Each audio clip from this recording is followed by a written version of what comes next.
হাশেম, এক কাপ কড়া কইরা চা দাও তো, মাথাটা ঝিমঝিম করতাছে।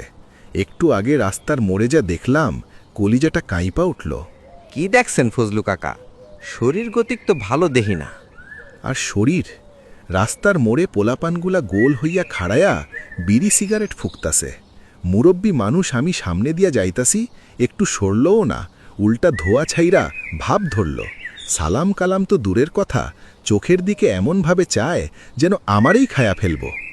ঠিক কইছেন কাকা, আমার দোকানেও দেখি বাপ চাচা সমান মাইনসের সামনে দাঁড়াইয়া সিগারেট টানে। আমাগো আমলে পুলিশ দেখলে গ্রাম থেকে দৌড়াইয়া পালাইতাম, আর এখনকার পোলাপান পুলিশের সামনে দাঁড়াইয়া চোখ লাল কইরা কথা কয়। এদের সাহস বাড়ছে ঠিকই, কিন্তু আদব কায়দা সব শেষ। কাকা, সাহস আর বেয়াদবি কিন্তু এক জিনিস না।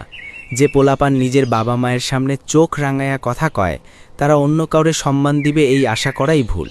তারা তো জানেই না সম্মান আসলে কি জিনিস। একদম সত্য কথা বাবা রহমত, তুমি শিক্ষিত পোলা, সব বোঝো।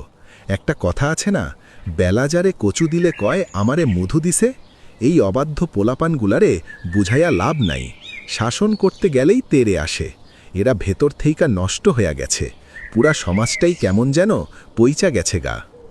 মাঝে মাঝে ভাবি আমাগো কপাল কত ভালো আছিল যে আমরা ৯০ দশকের দিকে জন্মাইছিলাম। তখন মানুষের মনে ভয় আছিল, ভক্তি আছিল।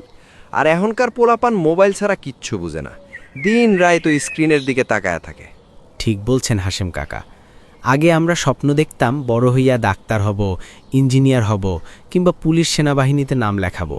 আর এখনকার পোলাপানের স্বপ্ন কি জানেন? তারা চায় ভাইরাল হইতে। টিকটকার ভিডিও বানাইয়া ফাও সেলিব্রিটি হওয়ার নেশায় ধরছে এদের। রুচির যে আকাল পড়ছে চাচা, ভাবলে খুব কষ্ট হয়। হরে বাবা, সব তো উল্টাপাল্টা হইয়া যাইতাছে। এখনকার পোলাপান বাপমায়ের ধার ধারে না, নিজেদের ইচ্ছামতো যা ইচ্ছা তাই করতাছে। এমনকি বিয়া শাদিও নিজের খুশি মতো সারতাছে। মুরব্বীদের কোনো কদর নাই। এইগুলা দেইখা মনে হয় কিয়ামত আর বেশি দূর নাই। চাচা, যুগটা একদম পইচা গেছে।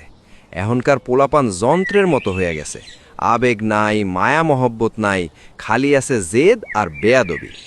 আসলে কাকা, পরিবার আর সমাজ থেকে নীতি নৈতিকতা না শিখলে এই প্রজন্মরে বাঁচানো কঠিন। আমরা এক অন্ধকার যুগের দিকে আগাইতাছি। আল্লাহ রহম করুক। আমরা তো ভাই শেষের পথে, তোরা এগুলা দেইখা সাবধানে থাকিস। যাই রে, গাও গোসল দিয়া নমাজে যাওন লাগবো।